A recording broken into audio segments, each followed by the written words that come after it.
ಪ್ರಾರ್ಥನೆ ಮಾಡೋಣ. ಭೂಮಿ ಆಕಾಶಗಳ ಒಡೆಯನೇ ಸ್ತೋತ್ರ.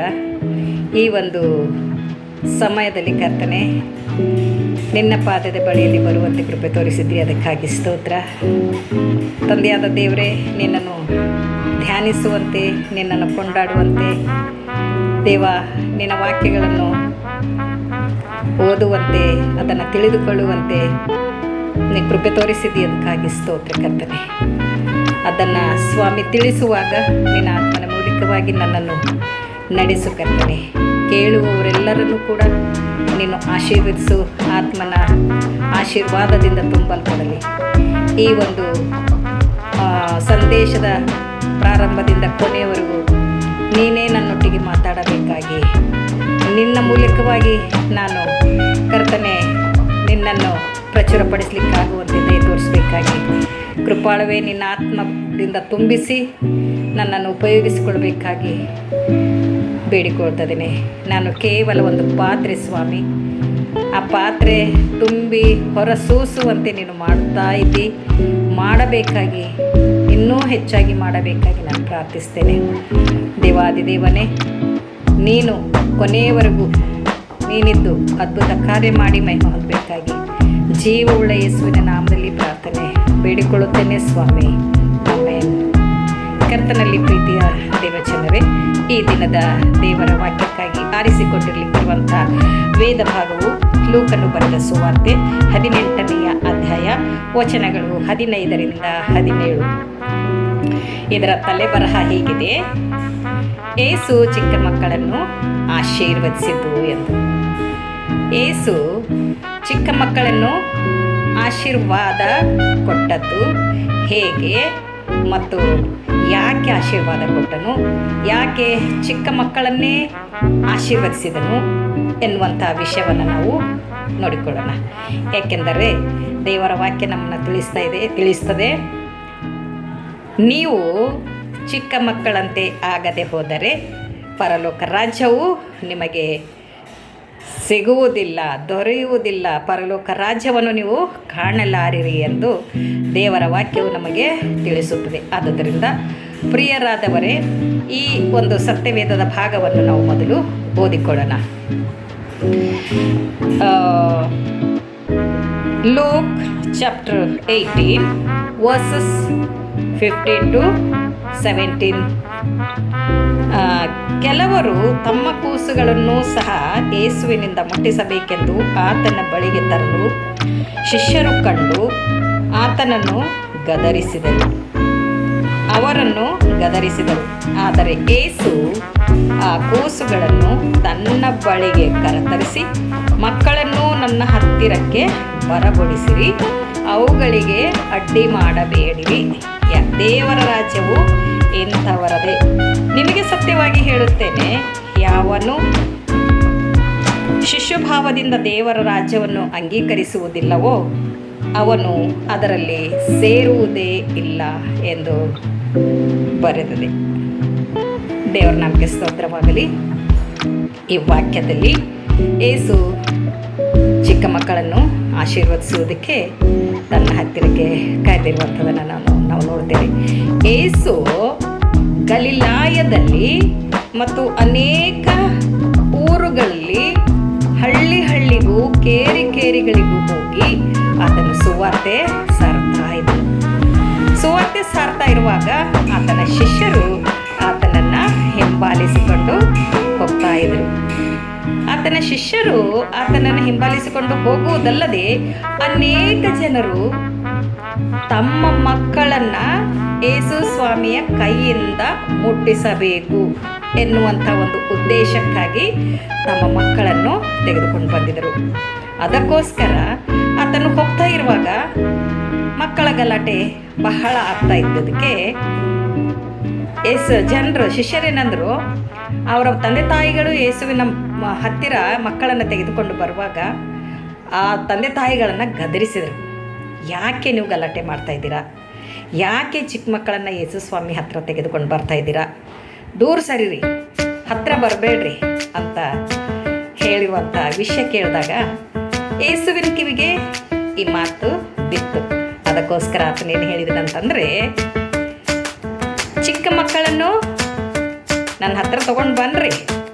ಅವ್ರಿಗೆ ಭಯಪಡಿಸ್ಬೇಡ್ರಿ, ಅವ್ರಿಗೆ ದೂರ ತಳ್ಳಬೇಡ್ರಿ, ಅವರನ್ನು ಯಾವುದೇ ಕಾರಣಕ್ಕೂ ನನ್ನಿಂದ ದೂರ ಮಾಡಬೇಡ್ರಿ, ನನ್ನ ಹತ್ರ ತೆಗೆದುಕೊಂಡು ಬನ್ನಿರಿ ಅಂತ ಹೇಳ್ತಾರೆ. ಇನ್ನೊಂದು ವಚನ ಅಲ್ಲಿ ಇನ್ನೊಂದು ಮಾತು ಹೇಳ್ತಾರೆ,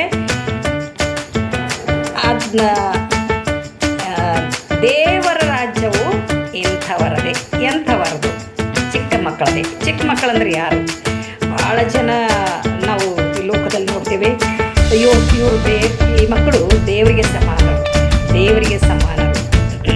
ಅಂತ ಹೇಳುವುದನ್ನು ನಾವು ಕೇಳ್ತೇವೆ. ದೇವರಿಗೆ ಸಮಾನರಲ್ಲದೆ ಇದ್ದಾಗ್ಯೂ ಕೂಡ ಆ ಮಕ್ಕಳಲ್ಲಿ ಪಾಪ ಇರುವುದಿಲ್ಲ, ಪಾಪರಹಿತರು. ಆ ಮಕ್ಕಳು ಯಾವುದೇ ಅವರ ಹತ್ರ ಕುತಂತ್ರ ಇರುವುದಿಲ್ಲ, ಅವರ ಹತ್ರ ಸುಳ್ಳು ಇರುವುದಿಲ್ಲ, ವಂಚನೆಗಳಿರುವುದಿಲ್ಲ, ಮೋಸ ಇರುವುದಿಲ್ಲ. ಆ ಚಿಕ್ಕ ಮಕ್ಕಳು ಅವ್ರ ಮನಸ್ಸು ಬಹಳ ಪರಿಶುದ್ಧವಾಗಿರ್ತದೆ.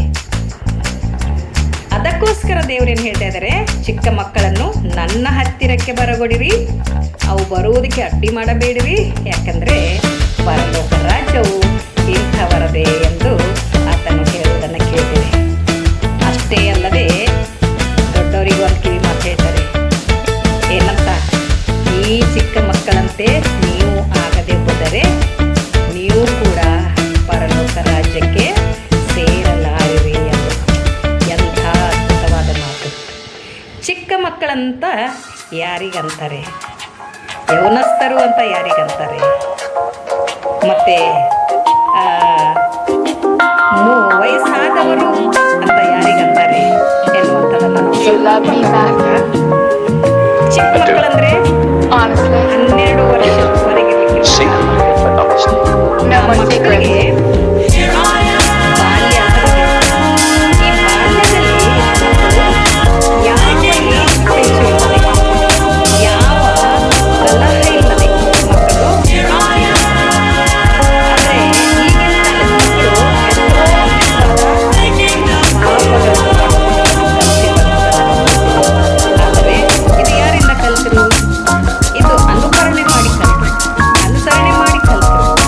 ತಂದೆ ತಾಯಿಗಳನ್ನ, ಸಮಾಜದಲ್ಲಿರುವಂಥವರನ್ನ ನೋಡಿ ಕಲಿತು, ಪಾಪ ಮಾಡುವುದನ್ನ ನೋಡಿ ಕಲಿತು. ಹೇಗೆ ಸುಳ್ಳು ಹೇಳಬೇಕು, ಹೇಗೆ ಮೋಸ ಮಾಡಬೇಕು, ಹೇಗೆ ಜಗಳ ಆಡಬೇಕು ಎನ್ನುವಂಥದ್ದು ಮಕ್ಕಳು ತಮ್ಮ ಕುಟುಂಬದಿಂದಲೇ ಕಲಿತುಕೊಂಡು ಬರುವವರಾಗಿದ್ದಾರೆ. ಆದಾಗ್ಯೂ ಕೂಡ ದೇವರು 12 ವರ್ಷದವರೆಗಿನ ಮಕ್ಕಳಿಗೆ ಪರಲೋಕ ರಾಜ್ಯ ಕೊಡ್ತಾರೆ. ಪರಲೋಕ ರಾಜ್ಯಕ್ಕೆ ಅವರು ಬಾಧ್ಯರಾಗ್ತಾರೆ. ಆದರೆ ನಾವು ಪರಲೋಕ ರಾಜ್ಯಕ್ಕೆ ಬಾಧ್ಯರಾಗ್ತೇವೆ ಅಂತೇಳಿ ಚಿಕ್ಕ ಮಕ್ಕಳನ್ನು ಕೇಳಿ ತಂದೆ ತಾಯಿಗಳು ಮಕ್ಕಳಿಗೆ ತಪ್ಪಿನಲ್ಲಿ ಸಿಕ್ಕಿ ಹಾಕೋದಕ್ಕೆ ಬಿಡಬಾರದು. ಮಕ್ಕಳಿಗೆ ಒಳ್ಳೆಯದನ್ನು ಕಲಿಸುವವರಾಗಿರಬೇಕು. ಚಿಕ್ಕ ಮಕ್ಕಳು ಇರುವಾಗಿನಿಂದಲೇ ದೇವರ ಭಯ ಭಕ್ತಿ ಶಾಜ್ಞೆಗಳು ಕಲಿಸ್ಬೇಕು. ಮತ್ತೆ ಅದರ ಪ್ರಕಾರ ನಡೆಯುವುದಕ್ಕೆ ಕಲಿಸ್ಬೇಕು. ಮೊದಲು ತಂದೆ ತಾಯಿಗಳು, ಗುರು ಹಿರಿಯರು, ಸಮಾಜದವರು ಮಾಡಿದಾಗ ಮಾತ್ರ ಆ ಮಕ್ಕಳು ಒಳ್ಳೆಯದನ್ನು ಕಲಿತುಕೊಳ್ತಾರೆ ಅನ್ನುವಂಥದ್ದು. ಅದಕ್ಕೋಸ್ಕರ ನಮ್ಮ ಮಕ್ಕಳನ್ನು ನಾವು ಯಾವ ರೀತಿಯಿಂದ ಬೆಳೆಸಬೇಕು, ನಮ್ಮ ಮಕ್ಕಳನ್ನು ನಾವು ಯಾವ ರೀತಿಯಿಂದ ನೋಡಿಕೊಳ್ಳಬೇಕು, ನಮ್ಮ ಮಕ್ಕಳನ್ನು ಯಾವ ರೀತಿಯಿಂದ ನಾವು ಭಯಭಕ್ತಿಯಲ್ಲಿ ತರಬೇಕು. ಇವತ್ತಿನ ಮಕ್ಕಳು ನಾಳೆ ನಮ್ಮ ಸಮಾಜದ ನಾಯಕರಾಗುವಂತೆ, ನಮ್ಮ ಸಭೆಯ ನಾಯಕರಾಗುವಂತೆ ಯಾವ ರೀತಿಯಿಂದ ಬೆಳೆಸಬೇಕು ಎನ್ನುವಂಥದ್ದು ತಂದೆ ತಾಯಿಗಳ ಜವಾಬ್ದಾರಿ, ಗುರು ಹಿರಿಯರ ಮನೆಯಲ್ಲಿರಲಿಕ್ಕಿರುವಂಥ ಗುರು ಹಿರಿಯರ ಜವಾಬ್ದಾರಿ, ಮತ್ತು ಸಭೆಗಳಲ್ಲಿ ಸಭಿಕರ ಜವಾಬ್ದಾರಿ ಈ ರೀತಿ, ಮತ್ತು ಸಮಾಜದವರ ಜವಾಬ್ದಾರಿಯಾಗಿದೆ. ಮೊದಲು ನಾನು ನೆಟ್ಟನೆಯ ಮಾರ್ಗದಲ್ಲಿ ನಡೆದು ನಾನು ಮಕ್ಕಳನ್ನು ಕೂಡ ನೆಟ್ಟನೆಯ ಮಾರ್ಗದಲ್ಲಿ ನಡೆಸಬೇಕು ಎನ್ನುವಂಥ ಒಂದು ಉದ್ದೇಶ ದೊಡ್ಡವರು ಇಟ್ಕೊಳ್ಬೇಕು. ಮತ್ತು ಇಲ್ಲಿ ಇನ್ನೊಂದು ಕೊನೆಗೇನು ಹೇಳ್ತಾ ಇದ್ದೇನೆ, ಆ ಚಿಕ್ಕ ಮಕ್ಕಳಂತೆ ನೀವು ಆಗದೆ ಹೋದರೆ ನೀವು ಪರಲೋಕ ರಾಜ್ಯಕ್ಕೆ ಸೇರಲಾರಿರಿ ಎಂದು. ನಾವು ಚಿಕ್ಕ ಮಕ್ಕಳಂತೆ ಆಗಬೇಕು, ಚಿಕ್ಕ ಮಕ್ಕಳಂತೆ ಶುದ್ಧರಾಗಬೇಕು, ಚಿಕ್ಕ ಮಕ್ಕಳ ಸ್ವಭಾವ ನಮ್ಮಲ್ಲಿ ಬರಬೇಕು. ನಿಷ್ಕಳಂಕವಾದ ಪ್ರೀತಿ,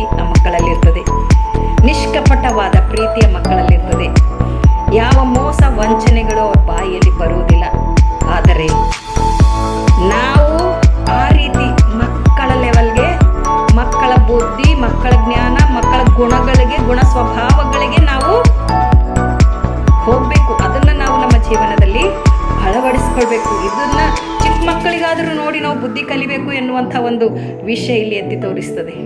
ಆದುದರಿಂದ ಕರ್ತನಲ್ಲಿ ಪ್ರೀತಿಯ ದೇವಜನರೇ, ಆ ಸಮಯದಲ್ಲಿ ಆ ಚಿಕ್ಕ ಮಕ್ಕಳನ್ನು ತಂದೆ ತಾಯಿಗಳು ಯೇಸು ಕ್ರಿಸ್ತನ ಹತ್ತಿರ ತೆಗೆದುಕೊಂಡು ಬಂದಾಗ ಯೇಸು ಕ್ರಿಸ್ತನು ಅವರನ್ನು ಆಶೀರ್ವದಿಸಿದನು ಎಂದು. ಯೇಸು ಕ್ರಿಸ್ತನಿಂದ ಆಶೀರ್ವಾದ ಹೊಂದುವಂಥವರು ಎಷ್ಟು ಭಾಗ್ಯವಂತರು. ಆದರೆ ನಾವು ಕೂಡ ಅವ್ರಿಗಿಂತ ಧನ್ಯರೇ ಅಂತ ಬೈಬಲ್ ತಿಳಿಸ್ತದೆ. ನೋಡಿ ನಂಬುವವ್ರಿಗಿಂತ ನೋಡದೆ ನಂಬುವರು ಧನ್ಯರು.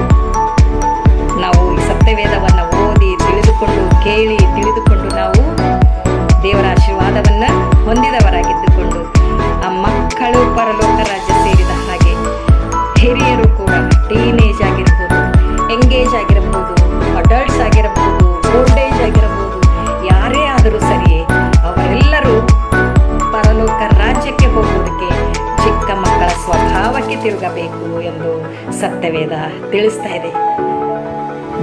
ನನ್ನ ಪ್ರಿಯರೇ, ನಾವು ಕೂಡ ಪರಲೋಕ ರಾಜ್ಯಕ್ಕೆ ಹೋಗುವುದಕ್ಕೆ ಬಾಧ್ಯರಾಗೋಣ ಎಂದು ಹೇಳುತ್ತಾ ಈ ಒಂದು ಚಿಕ್ಕ ಸಂದೇಶವನ್ನು ಮುಗಿಸುತ್ತೇನೆ. ಯೇಸು ಕ್ರಿಸ್ತನ ನಾಮದಲ್ಲಿ ತಮ್ಮೆಲ್ಲರಿಗೂ ವಂದನೆಯನ್ನು ಸಲ್ಲಿಸುತ್ತೇನೆ. ಈ ಒಂದು ಸಂದೇಶವು ನಿಮಗೆ ಇಷ್ಟವಾಗಿದೆಯಾದರೆ ಸಬ್ಸ್ಕ್ರೈಬ್ ಮಾಡುವುದನ್ನು ಮರೆಯಬೇಡಿರಿ. ನಿಮ್ಮ ಗೆಳೆಯರಿಗೆ ಶೇರ್ ಮಾಡಿರಿ ಮತ್ತು ಪ್ರಾರ್ಥನೆ ಮೂಲಕವಾಗಿ ನನ್ನ ಸೇವೆಗೆ ಸಪೋರ್ಟ್ ಮಾಡಬೇಕಾಗಿ ನಿಮ್ಮೆಲ್ಲರಲ್ಲಿ ನಾನು ಕೇಳಿಕೊಳ್ತೇನೆ. Praise the lord. ಆಮೇನ್.